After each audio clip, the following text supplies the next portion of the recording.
Hi dears, welcome to EdCom.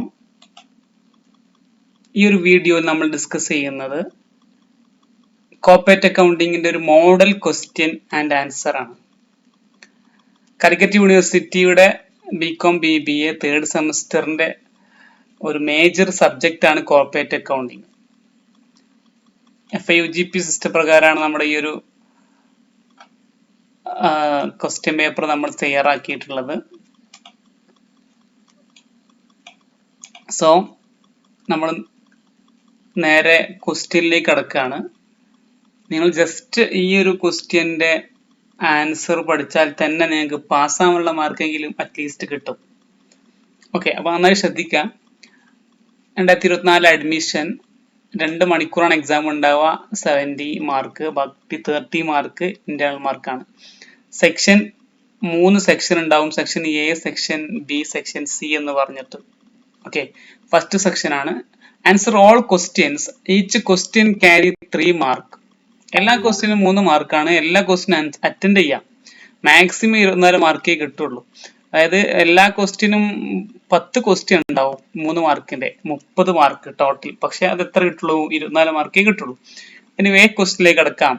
First, define equity share. എന്താണ് equity share എന്നുള്ളതാണ് first question. Equity shares are the main type of share capital that represent ownership in a company. ഒരു main share capital ആണ്. അത് ഉദ്ദേശിക്കുന്നത് ഒരു കമ്പനിയിൽ ownership നമ്മൾ നേടിയെടുത്തു എന്നുള്ളതാണ്.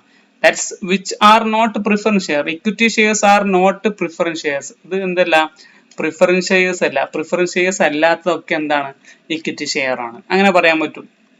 And it does not carry any preferential right. ഒരു റൈറ്റും ഒരു മുൻഗണന, ഒരു അവകാശങ്ങളൊന്നും ഈ ഇക്വിറ്റി ഷെയർസിന് ഇല്ല, ഇക്വിറ്റി ഷെയർ ഹോൾഡേഴ്സിന് ഇല്ല.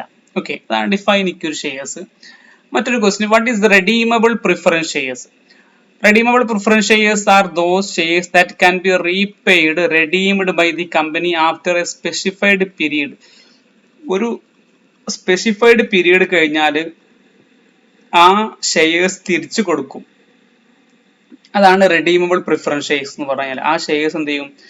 കമ്പനി തിരിച്ചു കൊടുക്കും ആസ് പെർ ദി ഒരു ഫിക്സ്ഡ് ഡേറ്റിൽ. Okay, fixed rate of dividend ആയിരിക്കും ഈ ഒരു ഷെയറിന്റെ പ്രത്യേകത. അതാണ് റെഡീമബിൾ പ്രിഫറൻസ് ഷെയർസ് എന്ന് പറഞ്ഞു കഴിഞ്ഞാൽ.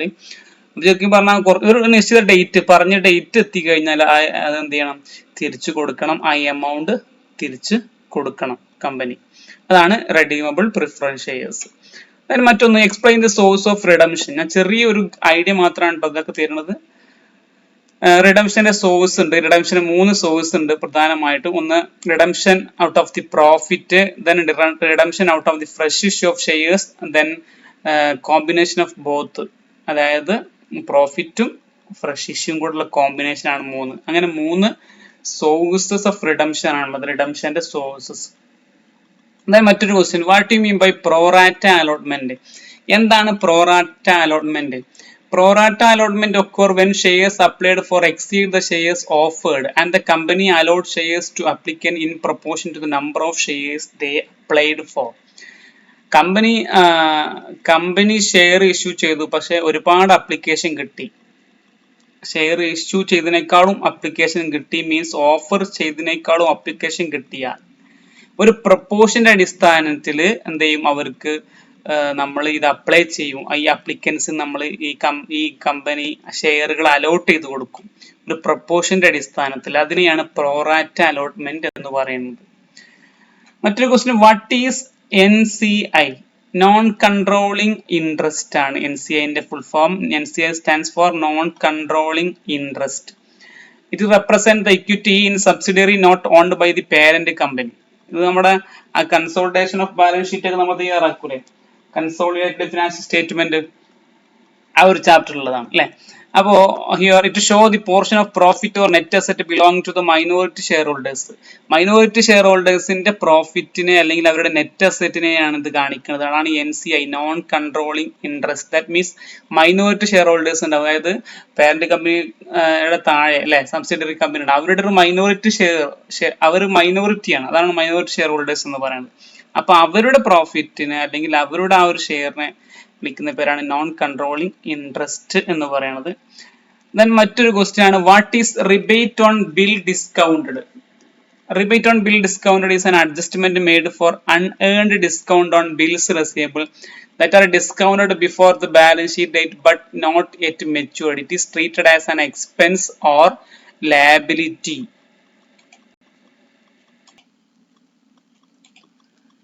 അപ്പോൾ ഈ ഒരു ക്വസ്റ്റ്യൻ വന്നിട്ടുള്ളത് നമ്മുടെ അക്കൗണ്ടിങ് ഓഫ് ബാങ്കിങ് കമ്പനി എന്ന് പറയുന്ന ആ ഒരു ചാപ്റ്ററിൽ നിന്ന് വന്നതാണ്. റിബേറ്റ് ഓൺ ബിൽ ഡിസ്കൗണ്ടഡ് എന്താന്നുള്ളതാണ് അല്ലെ.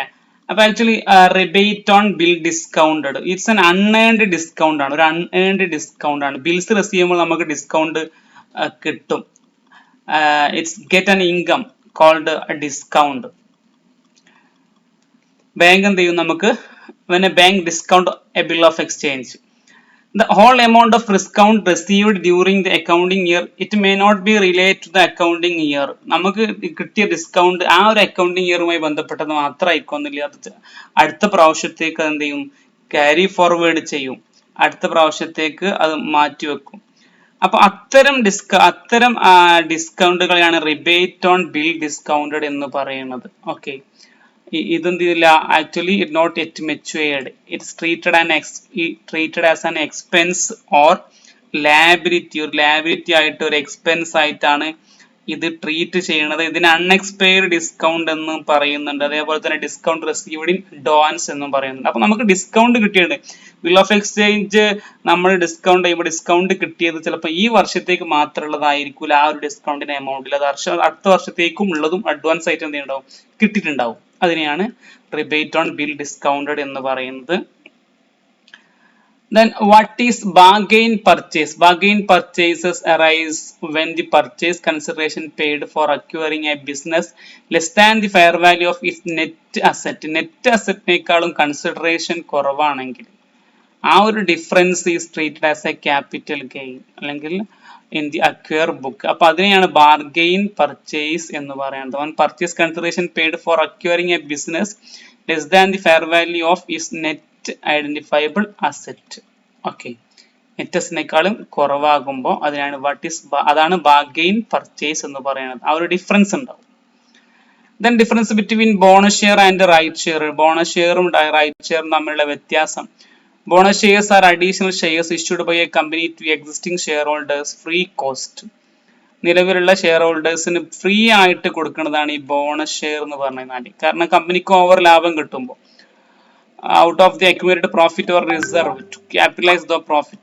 On the other hand, right shares are new shares offered to existing shareholders. പുതിയ ഷെയർ ഓഫർ ചെയ്യണം ആർക്ക്, to the existing share holders. നിലവിലുള്ള ഷെയർ ഹോൾഡേഴ്സിനാണ് പുതിയ ഷെയർ ഓഫർ ചെയ്യുന്നത്. എങ്ങനെ, അറ്റ് എ കൺസെഷണൽ പ്രൈസ്, ഒരു കുറഞ്ഞ വിലക്ക്. ഇപ്പോൾ നോർമലി പബ്ലിക്ക് 100 രൂപ കൊടുക്കുമ്പോൾ എക്സിസ്റ്റിംഗ് ഷെയർ ഹോൾഡേഴ്സിന് 90 രൂപയ്ക്ക് എന്ത് ചെയ്യും, ആ ഷെയർ കൊടുക്കും. അങ്ങനെയാണ്, അതാണ് റൈറ്റ് ഷെയർ എന്ന് പറഞ്ഞു കഴിഞ്ഞാൽ. പക്ഷെ ബോണസ് ഷെയർ അങ്ങനെ ഫുള്ളി ആണ്, ഫ്രീ ഓഫ് കോസ്റ്റ് ആണ്. ഓക്കെ, അതാണ് അതുകൊണ്ട് തമ്മിലുള്ള വ്യത്യാസം. ദെൻ മറ്റൊരു ക്വസ്റ്റ്യൻ ആണ്, what is value of right? Bonus ഷെയറുമായി ബന്ധപ്പെട്ട മറ്റൊരു ക്വസ്റ്റ്യൻ എന്തിനാണ് value of right? Value of right refers to the monetary advantage a shareholder get when a company issue right shares at a price lower than the market price. Market പ്രൈസിനേക്കാളും കുറഞ്ഞിട്ട് ഒരു share കൊടുക്കുമ്പോൾ അവർക്കൊരു benefit കിട്ടും അല്ലെ, share ഹോൾഡേഴ്സിന്. ആ ഒരു ബെനിഫിറ്റിനെ, ഒരു മോണിറ്ററി ബെനിഫിറ്റിനെയാണ് അല്ലെങ്കിൽ മോണിറ്ററി അഡ്വാൻറ്റേജിനെയാണ് വാല്യൂ ഓഫ് റൈറ്റ് എന്ന് പറയുന്നത്. കാരണം മറ്റുള്ളവർക്ക് കൊടുക്കുന്നതിനേക്കാളും കുറഞ്ഞ എമൗണ്ടിലാണ് ഇവർക്ക് കൊടുക്കുക, ഈ എക്സിസ്റ്റിംഗ് ഷെയർ ഹോൾഡേഴ്സിന്. Then what is life assurance fund? ഇത് നമ്മളെ ഇൻഷുറൻസിന്റെ ചാപ്റ്ററിലുള്ളതാണ്. ലൈഫ് ഇൻഷുറൻസ് കമ്പനിയുടെ ഒരു ചാപ്റ്റർ ഉണ്ട് അല്ലെ, അക്കൗണ്ടിങ് ഫോർ ലൈഫ് ഇൻഷുറൻസ്. ആ ചാപ്റ്ററിലുള്ളതാണ്. Life insurance fund is the accumulated surplus of a life insurance company after meeting all liabilities. ഇത് represent the policy holders fund and is used to pay future claims and bonus. അത് life assurance fund എന്ന് പറയുമ്പോഴാണ് accumulated surplus of a life insurance company. ഒരു കമ്പനിയുടെ total ഒരു amount ആണ്, അവരുടെ കയ്യിലെ total amount after meeting all liability, എല്ലാ ലാബിലിറ്റിയും കൊടുത്തു കഴിഞ്ഞതിന് ശേഷമുള്ള ഒരു എമൗണ്ട് ആണ്. അത് ശരിക്കും ആ എമൗണ്ട് എന്തിനാണ്, ക്ലെയിം ചെയ്യാനും ബോണസ് കൊടുക്കാനുള്ളതാണ് ആ എമൗണ്ട് ഭാവിയിൽ. ഓക്കെ, ആ ഒരു ഫണ്ടിനെയാണ് ലൈഫ് അഷുറൻസ് ഫണ്ട് എന്ന് പറയുന്നത്. ഓക്കെ, അപ്പോൾ നമ്മൾ സെക്ഷൻ ബി നമ്മൾ നെക്സ്റ്റ് ഒരു പാർട്ടായിട്ടാണ് ചെയ്യുന്നത്. അപ്പോൾ അതിൻ്റെ ആ ഒരു നെക്സ്റ്റ് പാർട്ടും കൂടെ നിങ്ങൾ കാണാം. അത് ഇതിന്റെ പ്ലേലിസ്റ്റ്, ചാനലിന്റെ പ്ലേലിസ്റ്റ് സന്ദർശിച്ചാൽ നിങ്ങൾക്ക് നെക്സ്റ്റ് പാർട്ടും കൂടെ കിട്ടും. Okay, thank you.